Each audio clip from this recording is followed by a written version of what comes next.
이렇게 더우니까 그때 생각이 납니다. 그렇게 에어컨 없이 그냥 들판에서 소나무 그늘에서 무슨 은혜가 그렇게 좋다고 사모하며 땀을 뻘뻘 흘리면서 그렇게 말씀을 사모하고 집회에 참석해서 하나님의 은혜를 그렇게 누렸는지 그때 시간이 생각납니다. 또 돌아보면 현대 시대에 맞게 좀 에어컨도 난방, 냉방 시설도 잘 돼서 시스템이 잘 갖춰서 예배드리면 더할 나위 없다 하는 생각을 하면서도 또 한편 생각되는 것은 우리가 예배하는 일에도 은혜를 받고 사모하고 예배하기를 갈망하는 그 마음보다도 우리 현실에 많이 익숙해 있구나. 제 자신도 뒤에 선풍기를 하나 틀어야 말씀을 전할 수 있다, 이런 생각을 하고 있었던 모습을 다시 생각하게 됩니다. 우리 더위, 갑작스러운 이 일로 인해서 어찌할 수 없는 이 상황, 우리가 더위에 다 내려놓고 땀이 뻘뻘 나도 주님의 은혜를 사모하겠다고 하는 말씀의 갈망의 한 마음으로 이 시간 예배할 때 하나님 기뻐하셔서 우리에게 은혜를 베풀어 주실 줄 믿습니다. 오늘 말씀은 헬라인들에게 보내는 복음의 편지입니다. 그래서 헬라인들이 철학을 전공한 사람들이고 헬라 철학의 발원지이기 때문에 편지를 쓸 때도 좀 똑같은 내용인데 표현을 철학적으로 표현했습니다. 그래서 태초에 말씀이 계시니라, 이 말씀이 하나님과 함께 계셨으니 곧 이 말씀은 하나님이라. 이 말씀을 좀 풀어보면 우리 창세기에 있는 말씀과 유사하죠. 태초에 하나님이 천지를 창조하시느니라. 여러분, 태초에 어떤 일이 있었습니까? 태초에 하나님께서 말씀하시는 일이 제일 먼저 있었어요. 하나님께서 처음에 성경을 기록할 때 내가 성경을 기록해야지, 그리고 이 어둠의 상태, 무의 상태, 공허한 상태를 설명해야지 하고 하나님께서 그렇게 표현하지 않으셨어요. 하나님께서 친히 하나님 땅이 어둡고 나의 신은 수면 위에 운행하더라, 하나님 그렇게 말씀하지 않으셨어요. 하나님이 처음 말씀하신 건 무슨 말씀이십니까? 빛이 있으라.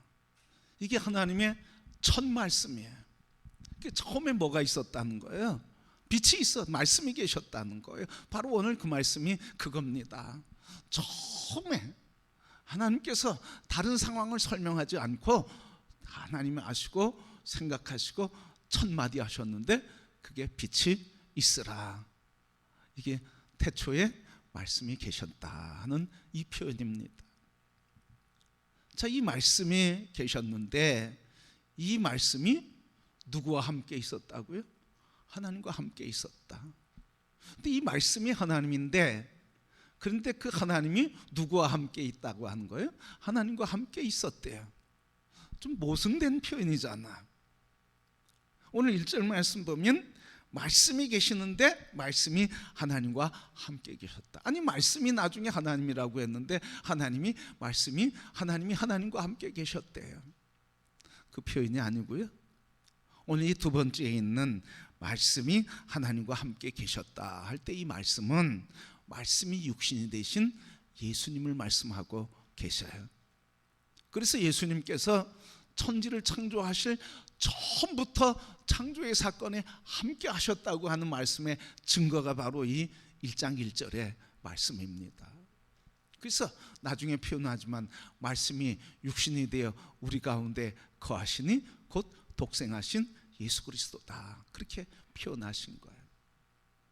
자, 이렇게 처음 하나님이 말씀에 계셨는데 그 말씀이 이 땅에 육신을 입고 오셨는데 그 말씀이 하나님과 함께 계셔서 만물이 그로 말미암아 창조되고 그분 안에는 생명이 있고 그 생명은 사람들을 비추는 빛이라 그렇게 말씀하셔서 빛이 이 땅에 왔다. 그런데 이 빛이 어두움이 빛을 받아들이지 않았다. 그렇게 표현하고 있습니다. 그런데 이 빛을 받아들인 사람들, 이 빛을 영접한 사람들, 이 빛을 믿는 사람들은 오늘 말씀 보니까 하나님의 자녀가 되는 권세를 주셨고 이는 사람으로 나 혈육으로 나지 아니하고 하나님의 뜻으로 났으니 곧 하나님께로서 난 사람들이다. 이 말씀을 이렇게 한마디로 압축하면 이겁니다. 예수 그리스도를 믿고 그 빛, 그 진리, 그 생명, 그 창조주 하나님이 예수 그리스도이신 것을 믿는 사람, 그 예수 그리스도를 영접한 사람은 곧 하나님께로서 난 사람들이니라 하시는 말씀이에요. 이게 오늘 본문의 말씀을 한마디로 요약하면 이 말입니다. 하나님께로 난 사람들의 이야기. 이 하나님께로부터 난 사람들이 누굽니까? 바로 오늘 여러분들이에요. 아멘? 왜? 다 예수 그리스도를 영접하셨죠? 다 예수 그리스도가 나의 구주라고 믿으시죠? 예수 그리스도가 나의 빛이요 생명이요 구원이라고 고백하는 모든 사람들은 다 하나님의 자녀가 된 것이고 이 자녀들은 하나님께로부터 태어난 사람들이니라. 그래서 우리는 어떤 사람들이에요? 하나님께로부터 낳은 사람들. 하나님께로부터 낳은 사람들의 이야기가 왜 중요할까요? 하나님으로부터 난 자녀라고 하는 말을 왜 표현했을까요? 그냥 하나님의 자녀가 된 것 그리고 권세가 있는 것이라고 표현하면 좋은데 굳이 또 강조하기를 예수 그리스도를 믿는 자, 영접하는 자, 하나님의 자녀가 됐고 그들은 곧 하나님께로부터 난 사람들이다 하는 표현을 왜 굳이 강조했느냐 하는 말이에요. 하나님께서 무슨 목적이 계셨겠죠? 뭘 표현하고 싶어서, 우리에게 뭘 말씀하고 싶어서, 무엇을 말씀하고 싶으셨을까요? 이 말씀 그대로 너는 내게서 난 자다 하는 것을 알려주고 싶으셨어요. 그래서 말씀하시는 거예요. 여러분, 하나님께서 우리를 내게서 난 자라고 하는 말씀을 하실 때 하나님의 생각은 뭐였을까요? 하나님의 생각은 처음 우리를 지으셨을 때 그 생각이셨어요. 하나님이 우리를 처음 지으셨을 때 그 모습은 어떤 모습이었습니까? 하나님의 형상을 담게 지으셨어요. 생각하는 거, 느끼는 거, 결단하는 거, 행하는 거 모두 누구 닮았다고요? 하나님 닮았다고요. 능력이 누구 닮았다고요? 능력이 나타나는데 하나님의 능력이 나타나고 능력이 하나님 닮았대. 지혜가 누구 닮았다고요? 제한 없는 하나님의 지혜를 닮게 지으셨대요. 다시 얘기하면 하나님께서 이 말씀을 굳이 하나님께로서 난 자르라고 말씀하시는 것은 이 목적이 있다는 거예요. 우리로 하여금 내가 너를 내 형상으로 지음받은 나의 자녀인 것을 너희가 알기를 원한다. 하나님의 형상을 닮았으니 그 지혜에 있어서, 그 생각에 있어서, 그 능력에 있어서, 그 성품에 있어서, 그 인격에 있어서 얼마나 권세 있겠느냐고요. 그런데 어떻게 됐습니까? 지혜도 잊어버리고요, 권세도 잊어버리고요, 능력도 잊어버리고요, 그리고 사랑도 잃어버리고요, 은혜도 잃어버렸어요. 왜? 죄 때문에. 죄 때문에. 이 죄 때문에 하나님의 지혜와 능력과 인격과 성품과 권세에 있어서 이걸 잃어버리고 어둠의 죄의 종로로 타며 살고 있는 우리들에게 이 말씀을 하시며 자녀된 너희들은 내게서 나온 사람들이니 그것을 내가 회복된 것을 바라보아라, 믿으라. 그리고 그 권세 있는 자의 삶을 살라고 가르쳐 주시고자 굳이 말씀하신 거예요.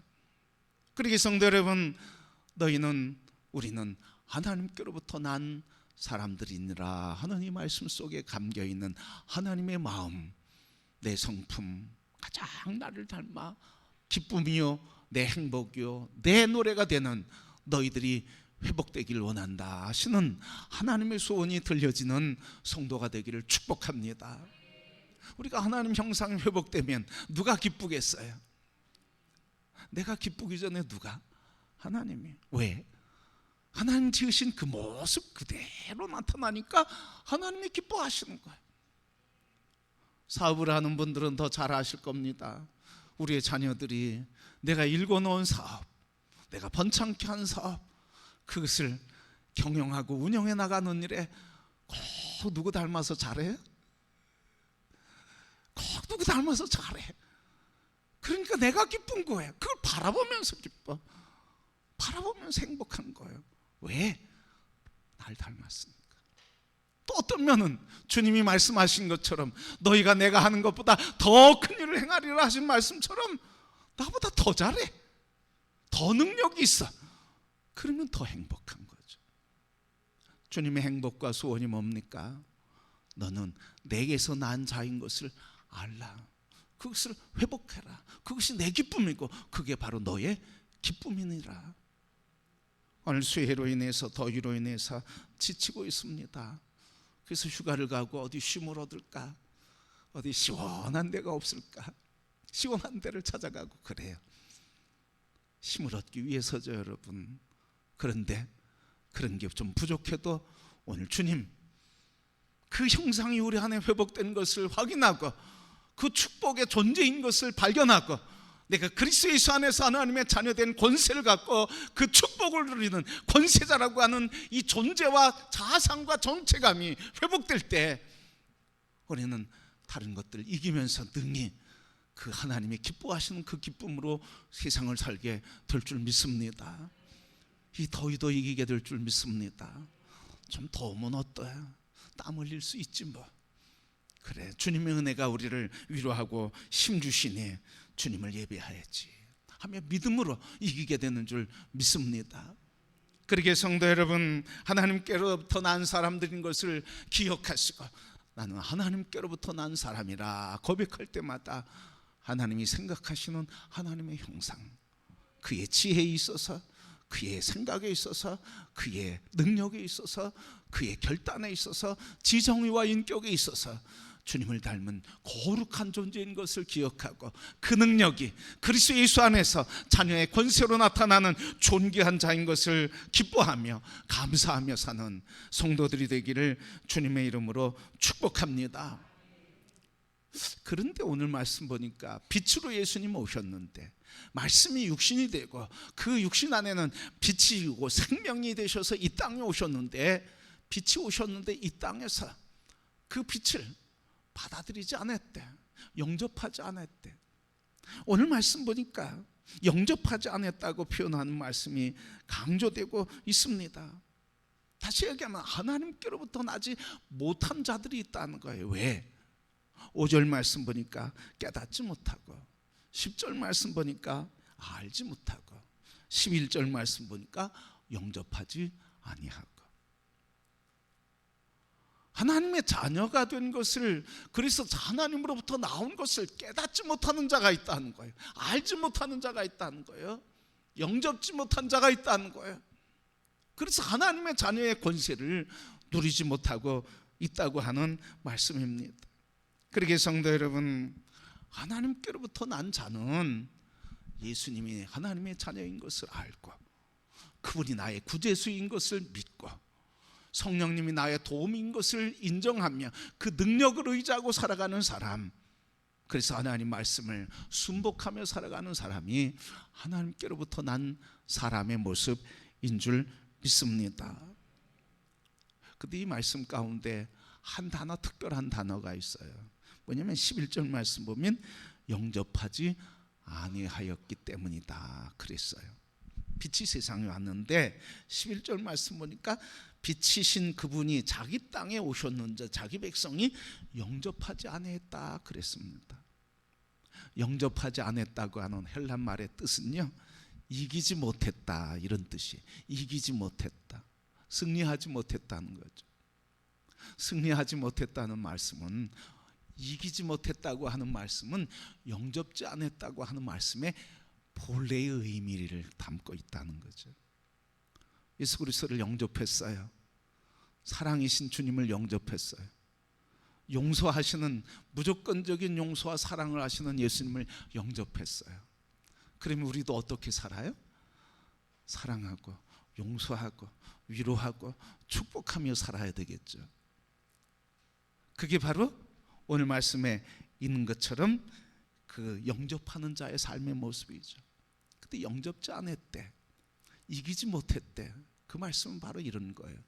사랑해라. 진리가 오늘 우리에게 왔는데 사랑하라고 하는 그 사람 보니까 누구예요? 내 원수야. 원수는 어떻게 해야 되는 거예요? 저 사람이 나한테 먼저 와서 사과해야 돼. 나는 잘못한 게 없어. 저 사람이 잘못했으니까 저 사람이 나한테 와서 사과해야 돼 하는 생각이 드는 순간 용서하게 돼요? 사랑하게 돼요? 바라보게 돼요? 안 돼. 그래서 진리가 왔는데, 진리를 영접하는데, 그 진리를 영접했다고 하는데 사실은 뭐 한 거예요? 진리를 영접하지 않은 거예요. 진리가 내게 왔는데 진리 안에 순종해야 이기는 건데 진리 안에 순종하지 못하니까 진 거죠. 바로 영접지 못했다고 하는 말씀은 졌다고 하는 거예요. 이기지 못했다는 거예요. 진리의 말씀 앞에 순종하는 것이 이기는 건데, 영접하는 건데, 영접지 않았다는 것은 진리의 말씀대로 순종하지 못했다. 이 말씀 보면서 참 두려운 생각이 들어요. 하나님의 구원의 역사는 우리가 영원히 변치 않는다고 그러는데 오늘 말씀 보니까 삶의 순간순간마다 무슨 일이 있다는 거예요. 영접할 것이냐? 이길 것이냐? 아니면 거부할 것이냐? 이 연속된 삶이라는 거예요. 진리가 내게 올 때 영접하면 이기는 것이고, 진리의 말씀이 내게 임할 때 순종하면 이기는 것이고, 순종하지 않으면 지는 거래요. 영접지 않은 거래요. 그래서 하나님의 자녀의 권세가 나타나지 못한대. 여러분, 하나님의 자녀의 권세는 그럼 뭘까요? 하나님의 자녀의 권세를 가졌다고 오늘 말씀하셨는데, 영접하는 자는 하나님의 자녀의 권세를 가졌다고, 주셨다고, 우리에게 있다고 말씀하시는데 하나님의 자녀의 권세는 뭘까요? 기도하며 응답받는 능력, 그것도 권세죠. 근데 이런 권세도 있어요. 용서할 수 없는데 용서하는 것도 권세예요. 사랑할 수 없는데 사랑할 수 있는 것도, 사랑하는 것도 권세예요. 예수님의 권세는 바로 그런 권세 아닐까요? 사랑할 수 없는 우리를 사랑해 주시고, 용서할 수 없는 우리를 용서해 주시고, 품을 수 없는 사람은 우리를 품어주시는 것, 그게 예수님의 권세이죠. 그러니까 자녀의 권세는 기도 응답하고 중보기도 하고 그래서 응답받는 그런 기도의 능력의 권세만이 아니라 오늘 이렇게 사랑하고 용서하고 진리의 말씀에 순종할 때, 그때 우리에게 그것이 권세라는 거예요. 그럴 때 능력이 나타나는 거죠. 그럴 때 권세가 나타나는 거죠. 그래서 주님의 말씀이 나의 삶에 이루어지니까 그게 능력인 거예요.